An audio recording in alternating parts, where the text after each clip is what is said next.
Hello friends, so in this lecture we will study about the concept of statutory liquidity ratio SLR। जैसा कि हमने पिछले lecture में cash reserve ratio study किया था, CRR cash reserve ratio के अंदर हमें जो बैंक होता है बैंक को कुछ परसेंटेज ऑफ एसेट्स RBI के पास रखने होते हैं, लेकिन SLR के अंदर स्टैट्यूटरी लिक्विडिटी रेशियो के अंदर bank has to keep the assets with itself only. For example जो SLR है वो नियर अबाउट 18% के आसपास रहता है। तो फॉर एग्जांपल किसी बैंक के पास अगर 100 करोड़ के डिपॉजिट आए हैं तो 18 करोड़ उसे अपने पास ही रखने होंगे। वो 18 करोड़ बैंक आगे किसी भी एंटिटी को लेंड नहीं कर सकता। एटलीस्ट 18% तो उसे बैंक को अपने पास रखने पड़ेंगे। तो SLR नटशेल में क्या है? It is a certain percentage of total public deposits and time deposits. तो ये क्या है, ये टाइम डिपॉजिट क्या है, पब्लिक डिपॉजिट क्या है, ये हम पिछले लेक्चर्स में स्टडी कर चुके हैं। तो if you are new to this lecture तो आप पिछले लेक्चर को रेफ़र कर सकते हैं।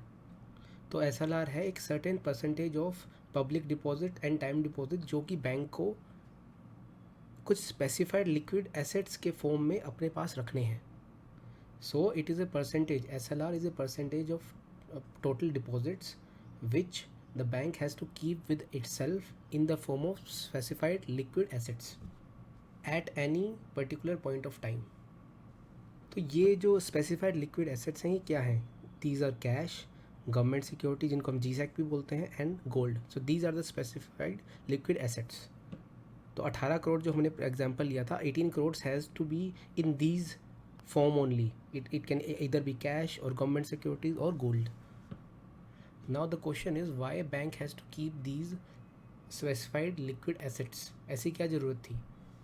इसका कारण ये है कि अगर कोई भी डिपॉजिटर बैंक के ऊपर क्लेम करता है कि मुझे इतना पैसा निकालना है, तो बैंक के पास कुछ इनफ कैश तो होना चाहिए कि वो जो उस आदमी मांगने आया है अपना पैसा, अपना डिपॉजिट, उसको वो ऑनर कर सके। अगर आप बैंक के पॉइंट ऑफ व्यू से सोचेंगे तो बैंक तो अपने पास कुछ भी नहीं रखना चाहेगा। बैंक तो चाहेगा अगर 100 करोड़ का डिपॉजिट आया तो 100 का 100 करोड़ वो आगे लैंड कर दे, लेकिन इसमें डिपॉजिटर्स का तो फ़ायदा नहीं है और इसीलिए SLR रखा जाता है। यहाँ पर जो मैंने गवर्नमेंट सिक्योरिटीज़ की बात की है that is unencumbered government security. तो ये अनइनकम्बर्ड गवर्नमेंट सिक्योरिटी क्या होती है? मान लीजिए बैंक के पास एक गवर्नमेंट सिक्योरिटी रखी हुई है और उस गवर्नमेंट सिक्योरिटी को बैंक ने प्लेज किया हुआ है किसी दूसरे बैंक को, और उस प्लेजिंग के अगेंस्ट बैंक ने पैसा लिया हुआ है। तो क्या इस तरह की गवर्नमेंट सिक्योरिटीज़ SLR में इंक्लूड होनी चाहिए या नहीं होनी चाहिए? लेट मी रिपीट अगेन कि बैंक के पास एक गवर्नमेंट सिक्योरिटी है और उस गवर्नमेंट सिक्योरिटी के अगेंस्ट बैंक ने ऑलरेडी पैसा उठाया हुआ है, मतलब कि उस गवर्नमेंट सिक्योरिटी को उस बैंक ने प्लेज किया हुआ है। तो क्या इस टाइप की गवर्नमेंट सिक्योरिटीज़ को SLR की रिक्वायरमेंट के अंडर इंक्लूड करना चाहिए या नहीं करना चाहिए? द आंसर इज़ नहीं करना चाहिए। कोई भी सिक्योरिटी जो कि प्लेज की हुई होती है उसको हम एनकम्बर्ड सिक्योरिटी बोलते हैं, और कोई जो सिक्योरिटीज़ प्लेज नहीं होती उन्हें हम अनएनकम्बर्ड सिक्योरिटीज़ बोलते हैं। कोई भी सिक्योरिटी, गवर्नमेंट सिक्योरिटी अगर ऑलरेडी प्लेज्ड है तो then it can not provide the liquidity. तो SLR में तो हमें लिक्विड एसेट्स ही रखने होंगे।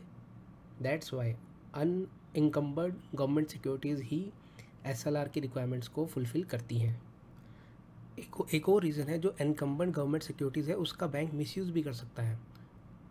मिसयूज़ कैसे कर सकता है? मान लीजिए बैंक के पास 10 करोड़ की 100 करोड़ का बैंक डिपॉजिट है, 18 करोड़ SLR उसको मेंटेन करना है। मान लीजिए 10 करोड़ की गवर्नमेंट सिक्योरिटीज़ बैंक के पास है। अब बैंक क्या करेगा? 10 करोड़ तो फुलफ़िल हो गई, 8 करोड़ फुलफ़िल करनी है। अब वो उन 10 करोड़ को प्लेज कर देगा और 8 करोड़ प्लेज करके किसी ना किसी दूसरे बैंक से वो पैसा उठा लेगा, तो अपनी रिक्वायरमेंट तो उसकी कंप्लीट हो गई। तो इस तरह से ये लूप होल भी बन सकता है। That's why the government securities have to be unencumbered. Government securities should not be pledged against. आपको ये समझ आया नहीं आया मुझे कमेंट सेक्शन में लिख के बताइए। Now the next point is what is the limit on SLR।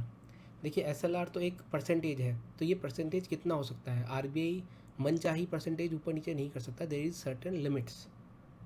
Earlier as per the RBI act 1934 जो SLR की जो रेंज लिमिट थी दैट वाज 25% to 40%।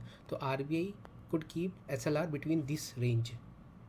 लेकिन 2008 में अमेंडमेंट के बाद now this range is 0 to 40%।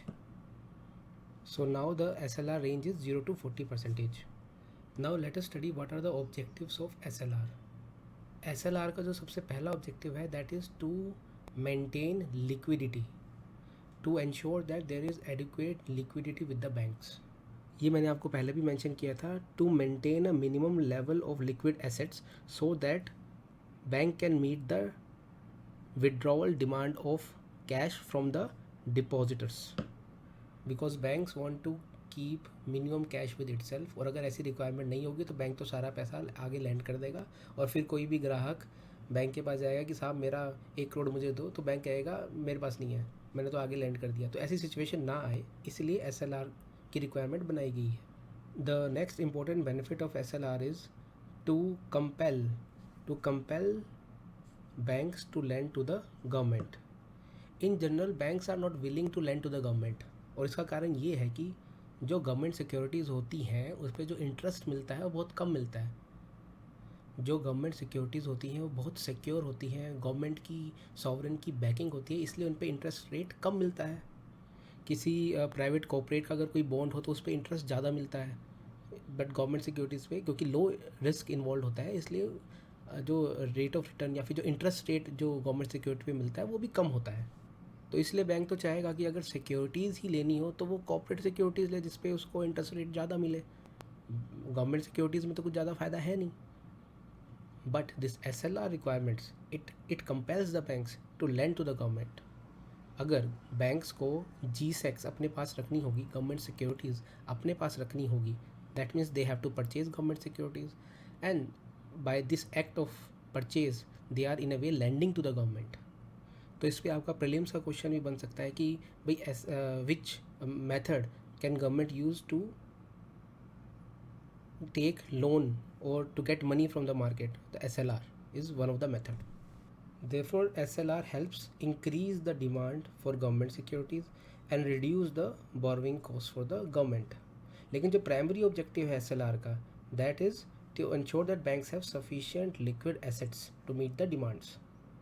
And the third objective of SLR is it acts as a credit control measure. तो RBI के पास डिफरेंट टूल्स हैं क्रेडिट कंट्रोल करने के, and one of them is SLR. Now let us study what is the impact of SLR. जो SLR increase करने का जो effect है दैट इज़ सेम एज़ जो CRR इंक्रीज़ करने से होता है.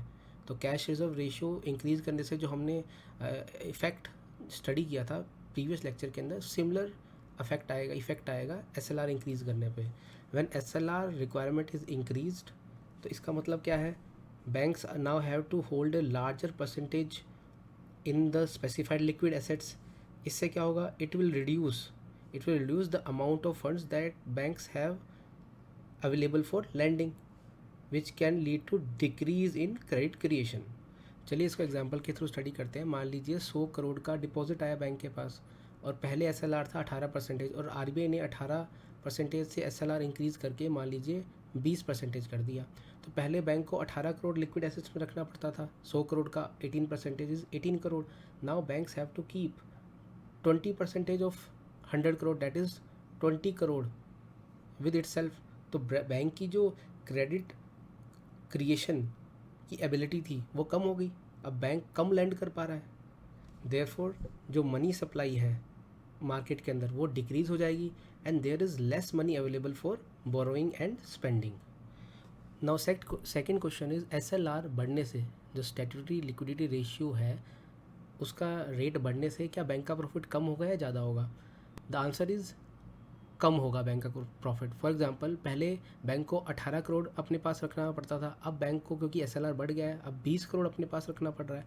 तो बैंक का तो मुनाफा कम हो गई. पहले अगर बैंक 100 में से 18 अपने पास रख के बाकी सब लैंड कर सकता था, अब बैंक को 20 अपने पास रख के बाकी लैंड करना पड़ रहा है. तो बैंक को लैंड करने की कैपेसिटी कम होगी.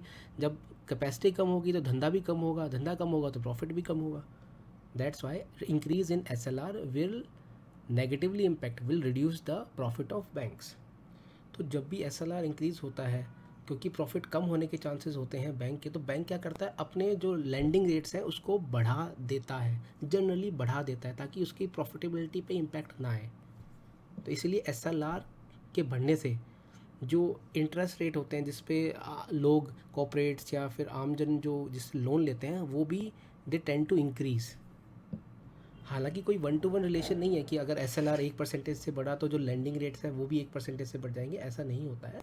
It depends on many other factors. But हाँ, SLR अगर बढ़ेगा तो बैंक के ऊपर प्रेशर आएगा, क्योंकि बैंक को तो हर साल अपना मुनाफा बढ़ाना होता है। तो बैंक के पास कम पैसा है अब आगे लैंड करने के लिए, तो उस कम पैसे पे बैंक चाहेगा ज़्यादा उसको ब्याज मिले और उसका प्रॉफिटेबिलिटी उसकी हिट ना हो।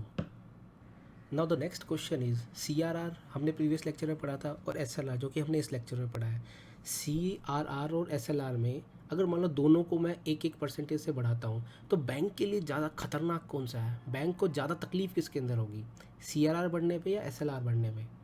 इसका आंसर ये है कि CRR बढ़ने पे बैंक को ज़्यादा तकलीफ होगी, क्योंकि CRR के अंदर बैंक को कुछ परसेंटेज ऑफ अपना डिपॉजिट RBI के पास रखना पड़ता है और उस पर उसको इंटरेस्ट नहीं मिलता।